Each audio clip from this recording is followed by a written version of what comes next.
Hi and welcome to another follow-up video to the Epic versus Threadripper topic. So in the previous video I was testing if it's possible to boot up an AMD Epic CPU in a normal consumer board, aka the Asus Zenith Extreme. First I had to tape one single pin on the PCB of the CPU, which is responsible for detecting whether an Epic or a Threadripper CPU is placed in the socket. Once I did that, I could partially boot up the CPU, but only until memory initialization. A lot of people then commented on the video and said I have to test it with different memory configurations, and I already had tested that. So I had tested with a single stick in all kind of slots, all kind of memory configurations, but I didn't really think of ECC memory. Since all Epic motherboards require ECC memory, it's a quite good guess, so I tested that as well. I got one stick of ECC memory, an 8GB stick, also plugged it in all kind of slots, but it didn't change anything. So ECC memory was unfortunately not the key to success, but I will of course stay on this topic and see if we can find out something else. But now let's finally go over to today's topic. So a lot of people also said, hey, can you just test which cores are actually active on a Threadripper CPU and also on an Epic CPU? So a lot of people suggested that I should get a thermal imaging camera, and then I checked out the prices of a thermal imaging camera, also checked out the prices for renting one here in Berlin. And still, it's really expensive. It's like 200 to 400 euros per day just to rent one, which has a decent quality. And I didn't really want to invest that money again. So instead I came up with a different solution. I think it's still a quite elegant solution, and my friend called it the THREADRIPPER Roulette. That's why this video is called the THREADRIPPER Roulette. So here we have the 1920X.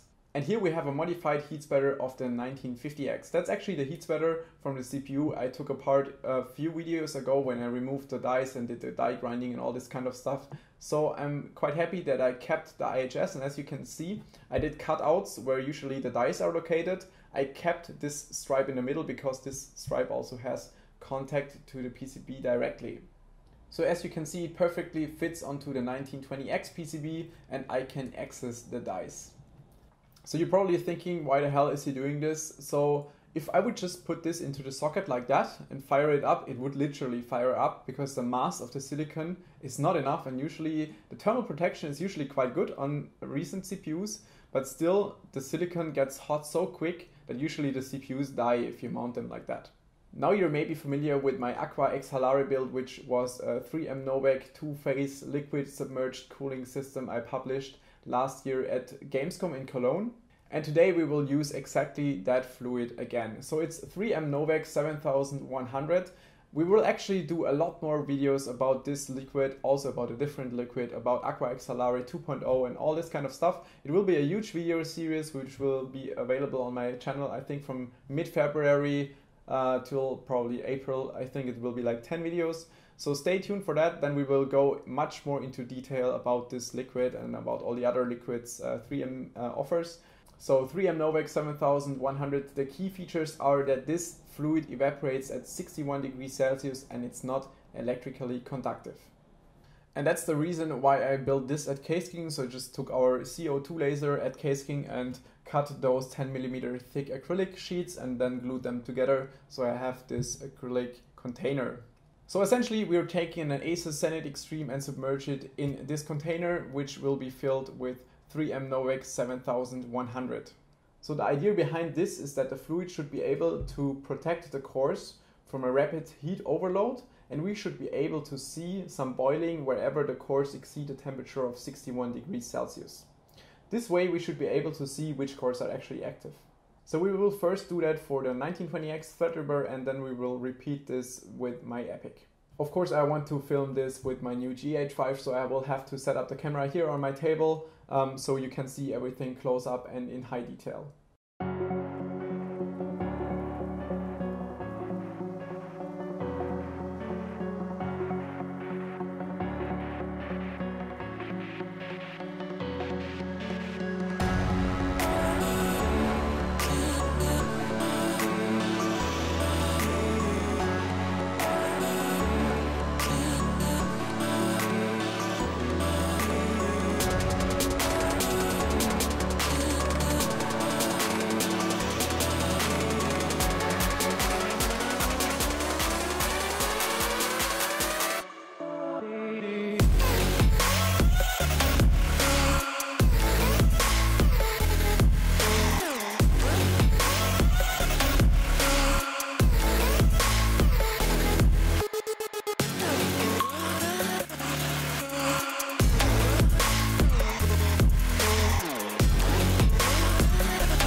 So as you could just see in the video, everything worked out nicely. So the container didn't leak, which was my first fear, but everything worked nicely and smooth. I could fill up the container to like 50% until half of the motherboard was submerged, which is totally enough for the CPU to cool it.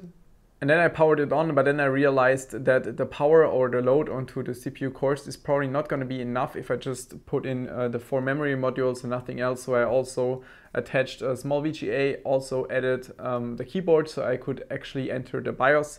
You can just judge by the postcode if you want to do that. And then entering the BIOS, I had some decent load onto 2 of the CPU dies, and you can see that the fluid is evaporating or boiling on 2 of the dies, and the 2 other dies you cannot see anything, which means that they're not active. After the Threadripper, I moved over to the EPIC CPU, so removed the Threadripper CPU from the socket, put in the EPIC CPU, but there's quite a bit of a challenge with the 3M Novik liquid because it acts kind of a bit like a dissolvent or solvent, not sure what the exact word for this is, but basically the tape got loose on the backside of the PCB, so I had to tape it again, had to find the spot again and everything. But on the second time, it worked out nicely. I had proper contact to the socket and I could power on the CPU. But then the issue is, as I said before, it only goes to memory initialization, then it shuts down and reboots, and you only have the system active for like 3-4 seconds, then it shuts down for like 2 seconds, powers on again, and there's not really load, not like with the Threadripper CPU where we actually went to the BIOS. We couldn't do that on the EPIC. So it was not really possible to get the dies hot enough for the liquid to evaporate. So I had to think of a different solution, but since we have direct access to the dies, it's quite easy. So I just took a thermometer and then added a thermal probe to the individual dies and check the temperature once the system is powering on, and you can actually see the fluid temperature is roughly like 25 degrees Celsius, and then you can see the cores, they rapidly go to like 30 to 35 degrees Celsius once the system is powering on. And I checked all 4 dies individually and I could see that all 4 dies are actually active.